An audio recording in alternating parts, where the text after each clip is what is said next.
have been talking about this in the last like 24 hours or so. Whenever it got, I don't remember when it exactly got announced.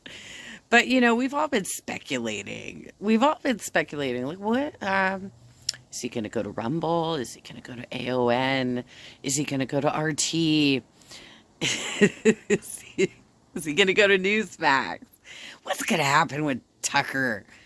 Okay, so apparently he's going to Elon Musk.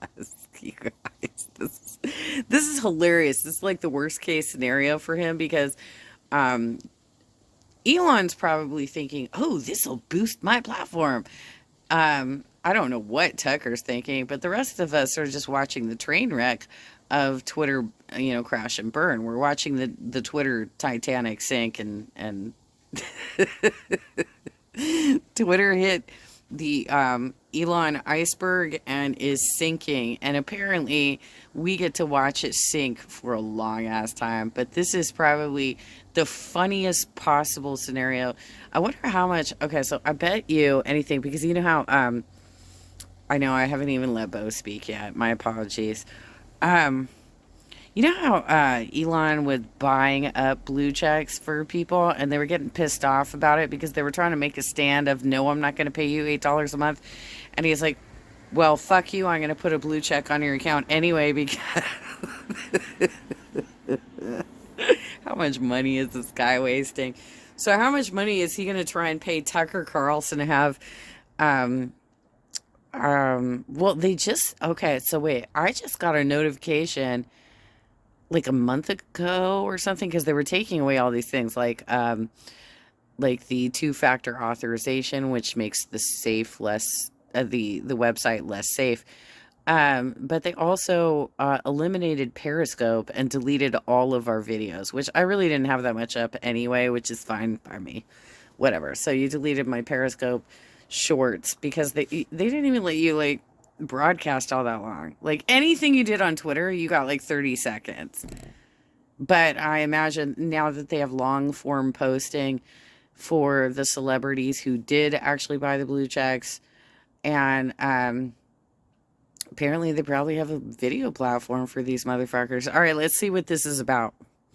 Well, howdy there, Internet people. It's Bo again. So today we are going to talk about Tucker going to Twitter.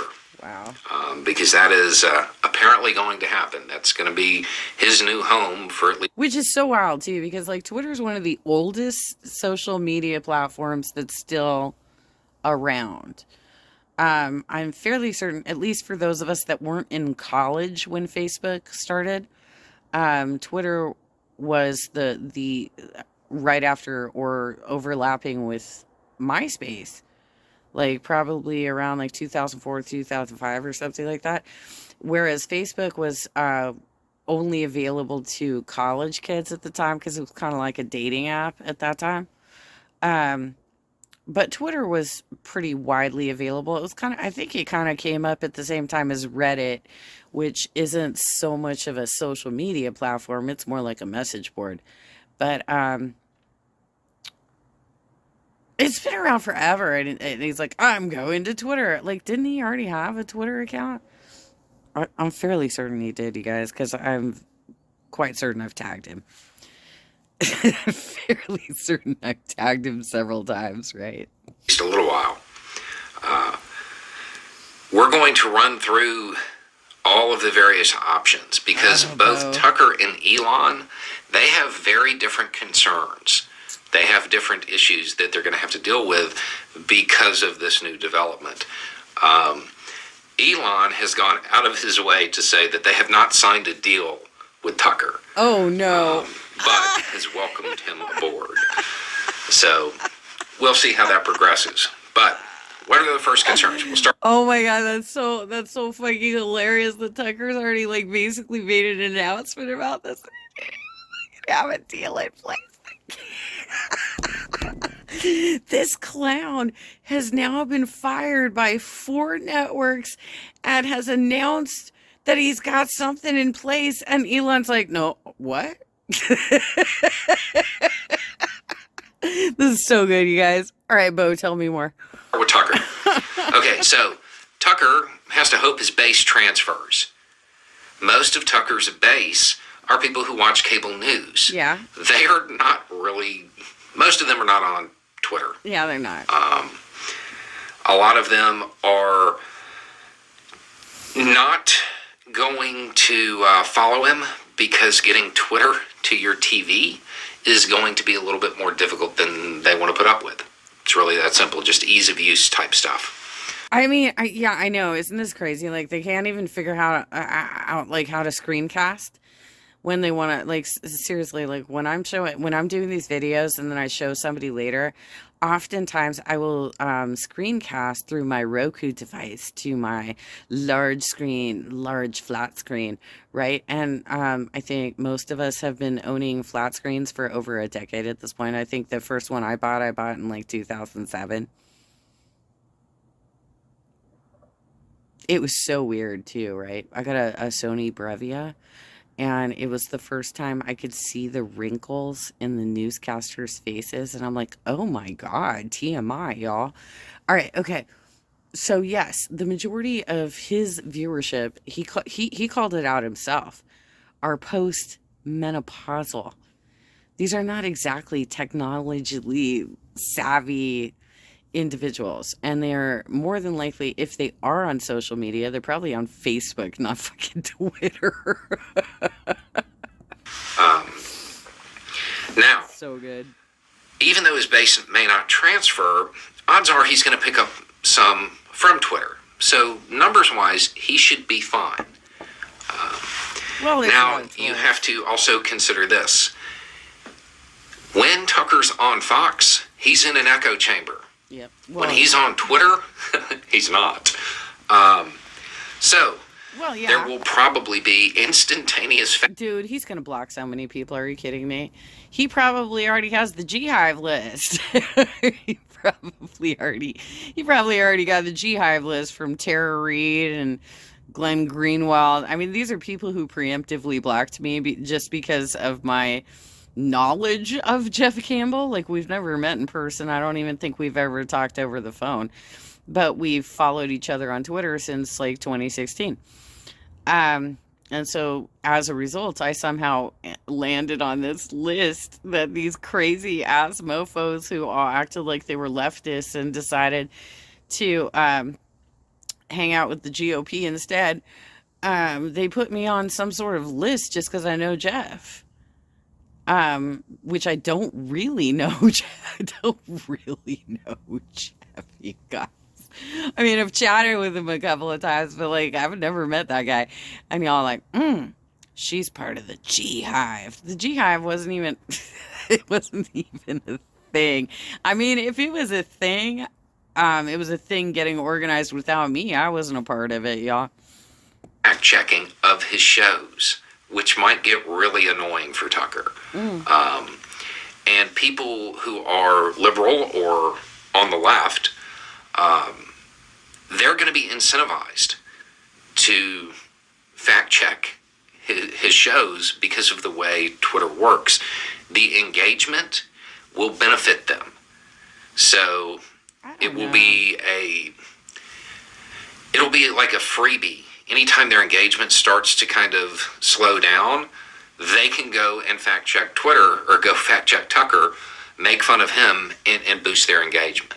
I think the terminology you're looking for, Bo, is called ratioing.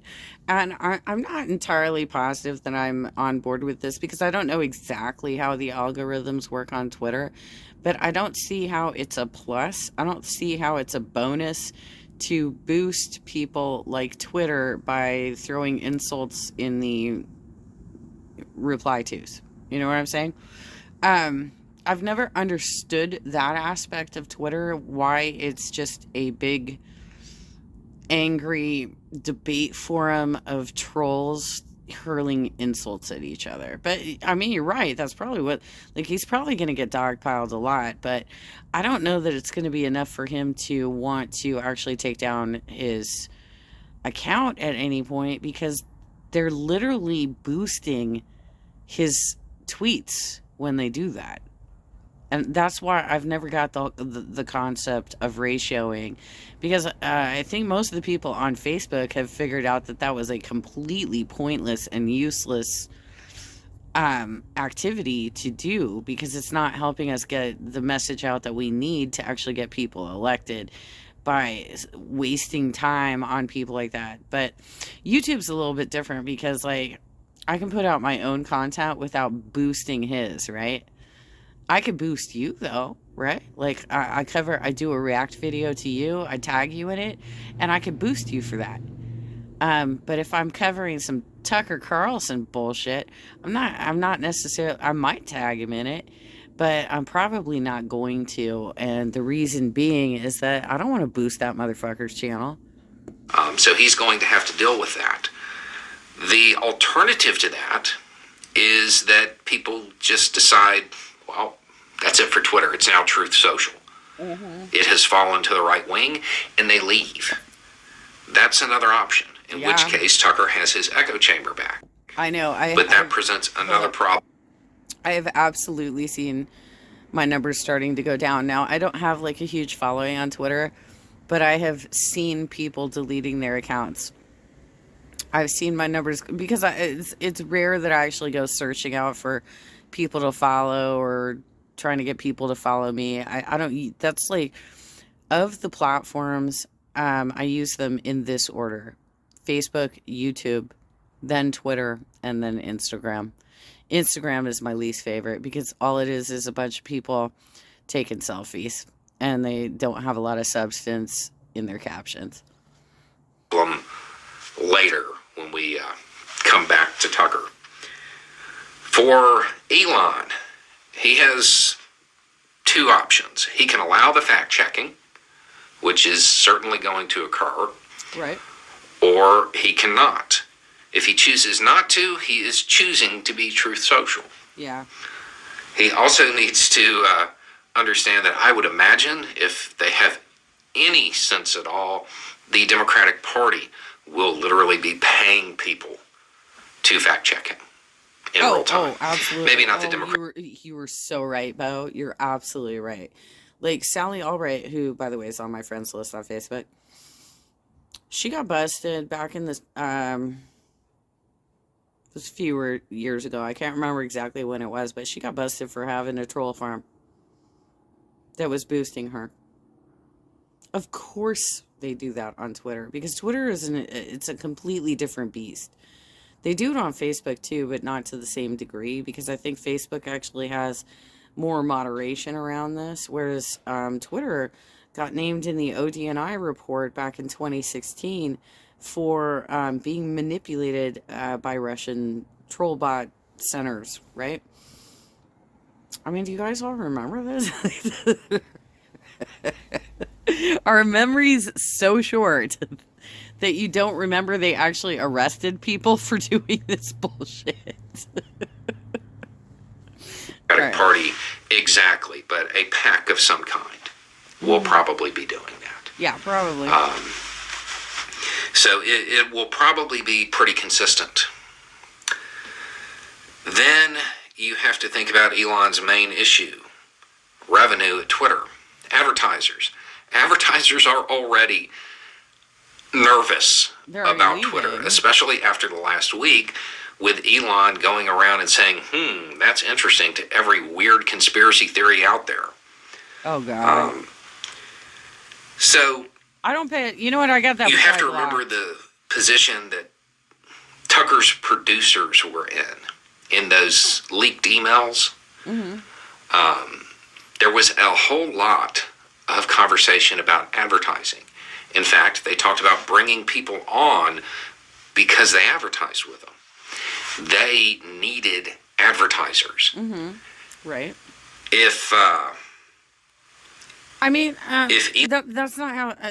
That's not the main source of revenue, but it is a big source of revenue in cable news. But the main source of revenue is the money that they get by being hosted on the cable channels. So, like, basically, when you're paying your cable dues each month, each one of those channels that's a part of your package gets some money for that. Now, I don't know exactly how they divide it up, if they actually are trying to be like Nielsen ratings and like track what you watch and divide it up that way, or if they just like divide it up evenly based on the package that you pick.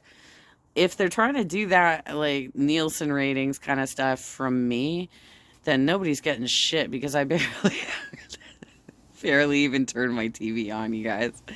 I barely ever even turn my TV on. So if they divide it up by like Nielsen ratings, then Survivor is getting the most money out of me. Elon just lets him run wild, Elon's going to have that same issue. So he may have to develop like some kind of opt-in option for advertisers who don't want to be associated with Tucker, which is probably what he's going to have to do, because there's going to be a lot of advertisers who are not. That's not how they do it. That's not how they do it, Bo. That is not how they do advertising. They have partnerships with like Google and stuff to find out the interests of your viewership.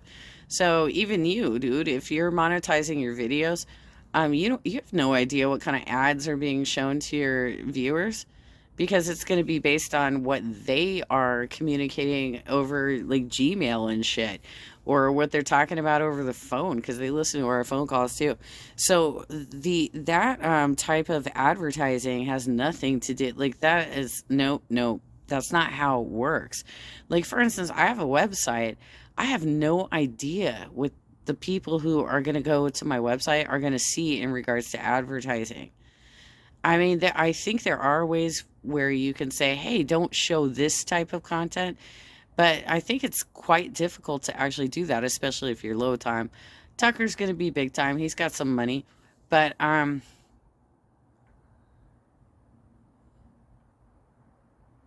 don't know. I don't know if they... Okay, so if you're a big advertiser, say you're Disney, right? First of all, I doubt Disney even like advertises on Twitter anymore. But like, if you had Disney wanting to buy some ads on Twitter, I suppose that they probably have an account manager and can say, don't you dare show me on Twitter's, on the Tucker Carlson's channel. It's possible that if you're spending money like that you might be able to have some sort of ad preferences, but that's not usually how it works, Bo.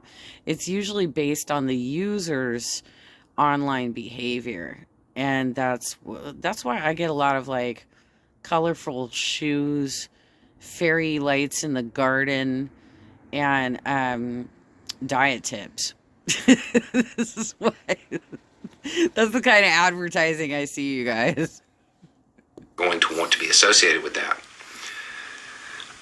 That would bring us back to Tucker. If that happens, there's a loss in revenue. Mm-hmm. And if there's a loss in revenue, well, he won't be promoted as much either, because Twitter won't be making as much money on it. Dude, all they're gonna... So, there are... all they gotta do is, like, put out a bunch of, like, evangelical church shit and NRA ads, and he'll be totally fully funded. So, I mean, that's kind of like a over-the-top prediction for what would happen to him as a content producer. I mean, there are plenty of conservatives. He could have Hobby Lobby and Chick-fil-A, and there could be all kinds of bullshit on that channel. You know what though? You know what you should talk about? I don't know if you're going to get to it at some point. You should talk about how the National Review has even rejected Trump at this point. I know I'm switching to Trump, Tucker, whatever. Like, people have talked about, what if Tucker runs as his VP? The only reason I don't see that happening, because obviously that kind of would make sense that two white nationalists would, like, run together, right? The only reason I don't see that happening is that I think Trump is somewhat insecure about Tucker being more popular than he is. I think that's probably what's happening there. A lot of options here as far as the impact and the financial side of it. Mm-hmm. And then there's the one pitfall of Twitter that I don't know that Tucker's actually prepared to deal with. Okay. Tucker had a name for himself because he was the most extreme thing on TV. He's not on TV anymore. He's on Twitter. That's right. It's Thunderdome.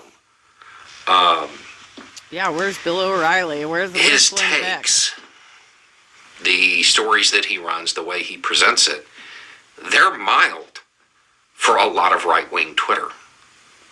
So he may have to start competing with them. And when he does, if he chooses to have more and more extreme takes, he's going to end up in trouble. And in some ways, he will probably push some people away, and he will run into trouble with advertisers. Mm. Twitter has a habit of kind of pushing people into a situation where they feel the only way they can compete on Twitter is to say things that are kind of outlandish. Tucker had his base because he was extreme for TV. He's kind of milquetoast for right-wing Twitter. So I don't know that he's going to have the same cultural impact. I know. How is he going to compete with Jackson Hinkle, Bo? How's he going to freaking compete with Jackson Hinkle? This is hilarious, you guys. Because there are things on Twitter that are far beyond what Tucker puts out.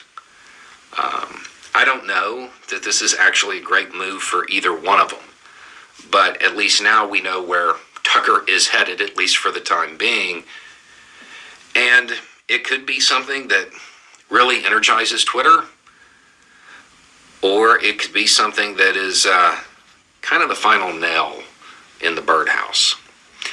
Anyway, it's nice. just a thought. Y'all have a good day. The birdhouse. Folks, will you help me start? Is that, see how I keep getting Biden ads, you guys, on YouTube? Because they do. They watch what you're talking about. They watch what you're saying. And if I'm like a pro-democratic organizer, they're going to give me a lot of Biden ads.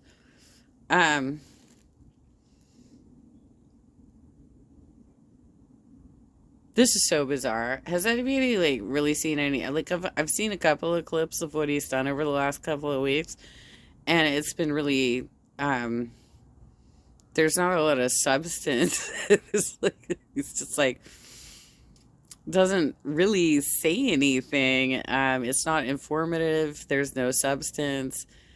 He really does think he thinks, I feel like he reminds me a lot of like when I was a hairdresser. All hairdressers thought that if they left the salon, they could take their entire clientele with them to the next salon, right? Like, even if it's like right up the street or whatever. It doesn't quite work that way, you guys. You might like be able to retain, if you're lucky, 50 to 75% of your clientele base. That's very lucky though. Like, you have to be some damn good hairdresser to do something like that. But in most cases, the clientele likes to go to the salon. They like the feel of the chairs. They like the talking to the receptionist. They like talking to the owner. There's many other aspects of going to that particular salon that makes the experience for them. And I feel like Tucker's kind of in the same place right now where he thinks, as this newscaster who was peddling bullshit to his audience, that they're going to be like, of course we're going to follow Tucker. No, because they like the experience of watching Fox News. They, for whatever reason, trust the channel. It's not like they care about the personalities, especially if you downgrade to something. But this is quite surprising to me because this is a bigger downgrade than I was expecting. And I mean, dude started his own media platform like a decade ago. What was it? Was it Daily Mail? Was that the one? Or Daily something? And then he sold his shares. So it's not like he hasn't created his own media before, but apparently it didn't do as well as he liked. Otherwise, he wouldn't have sold his shares. But this is such an amazing downgrade that I'm quite surprised. He's on Twitter. Everybody's fucking on Twitter. What the hell does that even mean? And Elon's not even backing him up. Elon's like, I didn't sign a contract with him. Contract with him. This is hilarious, you guys.